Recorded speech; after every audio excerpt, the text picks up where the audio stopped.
Hi, and welcome to Joko Yo. This is the podcast that deals with things in history that are specific to Johnston County, North Carolina, a place that's changing by the day.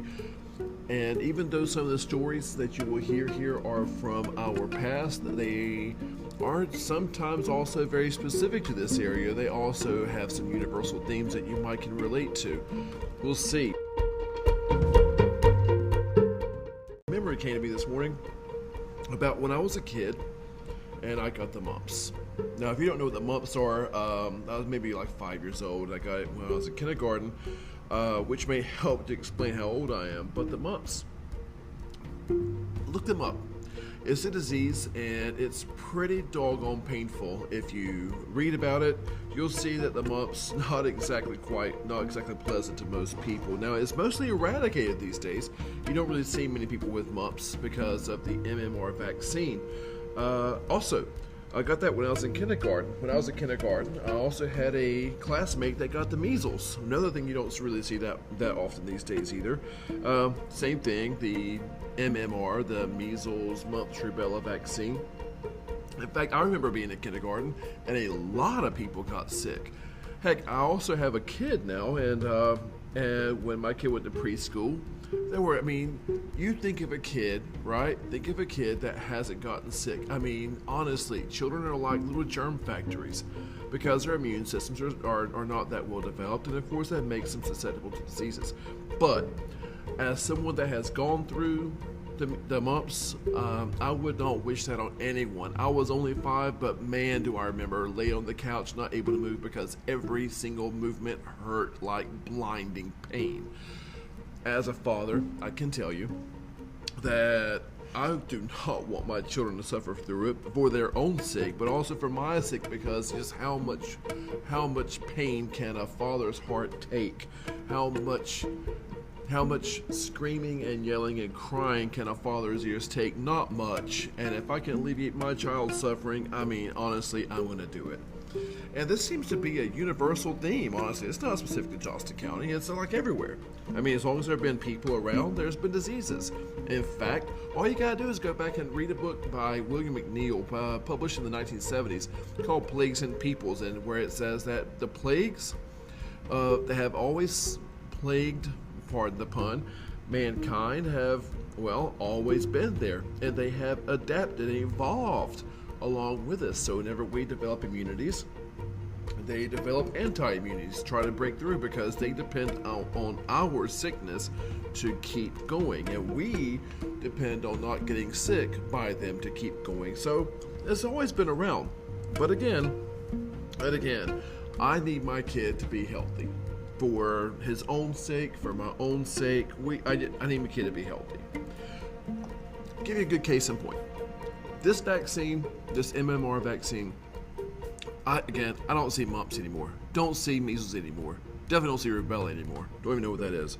It was a disease, you may be familiar with it, called smallpox. It's bad stuff. Like, people have died for thousands and hundreds of thousands of years. People have died of smallpox. And you also have other poxes. There's a cow pox. There's a chicken pox. I don't know if there's a pig pox or not, but either way, smallpox is bad stuff. I had chicken pox too. It was bad stuff, but smallpox was real bad. And if you've ever followed your medical history, it kills people like ridiculous. So basically, the Chinese are going to inoculate against smallpox as early as the 1100s. Now, as trade tends to happen, China's going to trade with this group, it's going to trade with this group, and it's going to go through the Ottoman Empire in the 1720s. It did take a while. And so the Ottoman Empire, the Turks were inoculating their people against smallpox. And eventually, it made its way all the way into England again by way of the Ottoman Empire in the 1720s. Now, just like now, you're going to have those people that say, I don't want my kid having a vaccine. Not all of them, but you're going to have those few, and you may be one of them, and that's your business, but I want my kid to be vaccinated. Well, The same arguments applied back then too. I don't want my kid inoculated because X, and usually it goes back to something religious. Like, for example, one of the biggest arguments against inoculation and vaccination in the English Empire in the 1700s was that if God wants to be immune to smallpox, he would have made us immune to smallpox. And that's fine. That's fine. I can also take the argument that if God wants to fly, then he would have given us wings. On the other hand, I kind of like airplanes. I kind of like not having to, drive for 8 weeks to get to California. So, again, maybe that's the way God wants us to be immune, but that's not my place. I'm not a theologist. That the arguments have always been there against vaccination, but the argument that I have for vaccination is that my kid doesn't die. And when we go to 1720s, we see that as immigration is leaving out of England and into America, we see that the first people are going to bring over a smallpox or a burst of smallpox inoculation to keep smallpox away from the population in 1721 in Puritan-era Massachusetts. Now, I don't know if you know anything about your history, but the first time we actually have it documented done is that a guy named Cotton Mather, if you, again, follow Puritan history, you'll know the name, is going to inoculate, just to see if it works, inoculate 2 slaves and his own son, because, again, smallpox is bad. Now, there are a lot of people that were against, as I said, usually on religious grounds, but as it didn't take very long, just a few days, and the evidence starts to show up that it was overwhelmingly effective, that the ones that got the smallpox vaccine didn't die. Fancy that. But the ones that, did not get the vaccine, well, so that's 1721. So fast forward a little while to about 1775, 54 years later, and there's a guy that's born there named Calvin Jones. He's born in Massachusetts, the year before the Declaration of Independence. He is actually going to grow up, go to school, with some pretty big-time people that you will hear of later on during the Revolution, like a famous physician named Benjamin Rush, who signed the Declaration of Independence, is going to be a contemporary of Calvin Jones. He's just a guy, but he happens to be a guy in the right area where smallpox inoculation has taken pretty firm hold. Unlike in North Carolina at the time, because we were still dying because we were living in mud. But this Calvin Jones is going to be educated, not in college, by the way, never went to college, it seems. However, he does know about smallpox vaccines, and having received one himself, he's going to come down to North Carolina. Now, for whatever reason, I don't know the reason, I wasn't there, but I will tell you that he comes down here and is somehow, I guess maybe because of his connections, is going to be issued a medical license by North Carolina in 1792. The man has no medical training.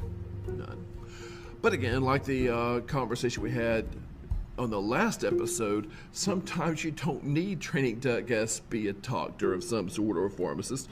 So Calvin Jones is really he's not a doctor, but he's going to receive a license because maybe it's just a situation of, are you willing to try? He was. So with no training, but we have a need for doctors, he's going to somehow make his way into our town of Smithfield, North Carolina. Now, if you are from Johnston County, you know Smithfield's not exactly going to be a hot destination in the Revolutionary era, nor, honestly, today. But he comes to Smithfield, North Carolina. Population's incredibly small, less than 1,000, and he's going to immediately begin testing his smallpox vaccine in Smithfield. Now, why that's a big deal? Look, nobody's coming to Smithfield. No one wants to come to Smithfield. In fact, during the Revolution, people that came here called this a rascally hole, a mud pit. So why Calvin Jones picked this place? Maybe he's thinking, I don't know what he's thinking. He comes to Smithfield, tests a smallpox vaccine. That is a really big deal, because that turns this tiny little town of less than 1,000 people into a pioneer of smallpox vaccinations, of smallpox inoculations. Y'all, people in Smithfield, as he's experimenting on the people in the town, as smallpox begins to ravage, as it did every single year, North Carolina, people in Smithfield aren't really getting sick. What? So, word's going to spread. Word's going to spread, and it's going to spread further and further out. Now, if you know where Smithfield is, it's in Johnston County. Johnston County is just south of Wake County, which will later on, and very soon after this medical license is received, become the new capital of North Carolina. As he becomes more famous about smallpox vaccinations, word spreads. The idea starts to go further and further out from Smithfield.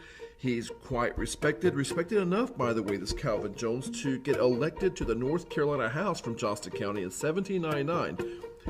Same year, because of the respect, he's going to start the North Carolina Medical Society. And wow, it's like he's somebody, one of our really few big somebodies. But Smithfield got too small to hold him. He's going to move 4 years later to Raleigh, and he moves to Raleigh. Almost immediately he gets elected to the House again, but this time from Wake. And 5 years from that is going to begin one of Raleigh's very first newspapers. See what a smallpox vaccine will get you? You don't die of smallpox. You get a newspaper. You get elected. I mean, of course, that doesn't quite work that way, but in this case, it did. In fact, during the Adams administration, after the Revolution, of course, after George Washington, the man's got money and he's getting plantations. He's going to serve eventually because of the respect that he's given, and because of his donations, by the way, his donations because of his work with smallpox vaccinations. He's going to serve as the effective head of the equivalent of the North Carolina National Guard because of his service in the Quasi-War under President Adams, for his service in the Chesapeake Leopard Affair under Thomas Jefferson. In fact, we go forward even more to 1812. This guy is trusted enough and respected enough. He is going to be able to be the head of an army that holds off the British. One of the few actions in the War of 1812 in North Carolina, held off the British at Ocracoke Island for all of North Carolina for 5 days. And so the British never made a foothold here because of Calvin Jones' leadership. At least that's what's being told. Now, not only is this guy going to take his idea of smallpox vaccination to make it big, he's going to be able to branch out some. In fact, just to go a little further, he's going to be a pioneer in cataract surgery. Yeah, man, like 1700s, the dude's doing cataract surgery. Nobody's doing cataract surgery, but Calvin Jones is. And so this guy is going to be one of the big deals. In fact, if you go to Raleigh right now and you travel down Jones Street, that's the St. Jones. That's the St. Jones. In fact, it's not a mistake that the current legislative building is on Jones Street. Calvin Jones, same guy. Well, at about the age of 45, Calvin Jones is going to say that he really is kind of ready to get out of Raleigh, get out of town. He just wants to focus on his plantations and on his kids and so on. So at 45, he's going to move to the countryside in northern Wake County, kind of away from civilization. He's going to settle on 615 acres that he bought. And of course, because people like to name their properties names, I don't know why, like Scarlett O'Hara, Gone with the Wind, her plantation is Tara. I mean, I don't have a name for my house, but I mean, I guess I could. But then again, it's also not a plantation, and it's not an estate. Well, Calvin Jones's was an estate, 615 acres, and he decides to call it the Forest of Wake. Short, Wake Forest. Now, Calvin Jones founds Wake Forest, puts up his house in Wake Forest, or the Forest of Wake, because, I mean, it was the Forest of Wake. It was really in the woods. But he's going to clear all the lumber, of course, and he's going to buy up more plantations in Tennessee. He had this idea to set up a whole plantation network where Plantation A and the Forest of Wake could communicate and trade with the plantation he has in Tennessee, which could communicate and trade with the plantation he might set up in Alabama, and so on. He will set up his whole network. So when he's satisfied with Wake Forest, or the Forest of Wake, he's going to decide to sell his property, but keep a residence there, and then move over to Tennessee to try to establish that one. He's going to sell his Forest of Wake plantation to the Southern Baptist, or the Baptist State Convention in 1832. And he really, really, really wants them to start a college for the training of preachers. He feels like North Carolina desperately needs some religion, and he ain't wrong. He wasn't wrong then, and he's not that wrong now. Now, he moves over to Tennessee, where he sits there, he farms there, and he's going to die there eventually, but, everyone tends to do that. This Calvin Jones, honestly, between helping to start Raleigh, he's also going to be one of the first trustees of the University of North Carolina at Chapel Hill. So, helping to start Wake Forest College, and helping to being one of the trustees of the University of North Carolina at Chapel Hill, plus being the founder and editor of one of Raleigh's first newspapers, plus being the head of the North Carolina National Guard and defending your state from the British in 1812. That's a pretty big deal. Oh, and not to mention cataract surgery and smallpox inoculations, all without a license. Well, and also Jones Street. That's him as well. So whenever he dies, it's a pretty good legacy. One of the most illustrious legacies of Johnston County. Now, a little bit of trivia for you, just in case you're into that kind of thing. People back at the 1830s, 1820s, 1780s, people don't tend to live very long unless they have a lot of good nutrition. In fact, women tend to die really early because of childbirth and complications thereof. Well, of course, he's married once, wife dies, marries a second time to a lady named Temperance Boddy, Boddie. She's from around Nash County. And they're going to have a child. And several children. One of them is named Rowena. Well, just in case you're curious and you like Jeopardy kind of stuff, Rowena eventually, because they're so well connected, is going to marry a man named Edwin Polk, Polk, of around Mecklenburg County, where she's going to move to. And Edwin Polk has a brother who's going to have a son named James K. And Polk, thereby making James K. Polk the nephew, or the great nephew of Calvin Jones. And so there you have it, one of Johnston County's biggest names that we've ever had, and honestly, straight connected to the Revolutionary War and the War of 1812. Y'all, he's like a Forrest Gump of early North Carolina history, Dr. Calvin Jones. And of course, the doctor is like just an honor. It's not real, but it's still there anyway. Thanks for listening, and hope to see you next time. We should be publishing another next couple of days. Be good.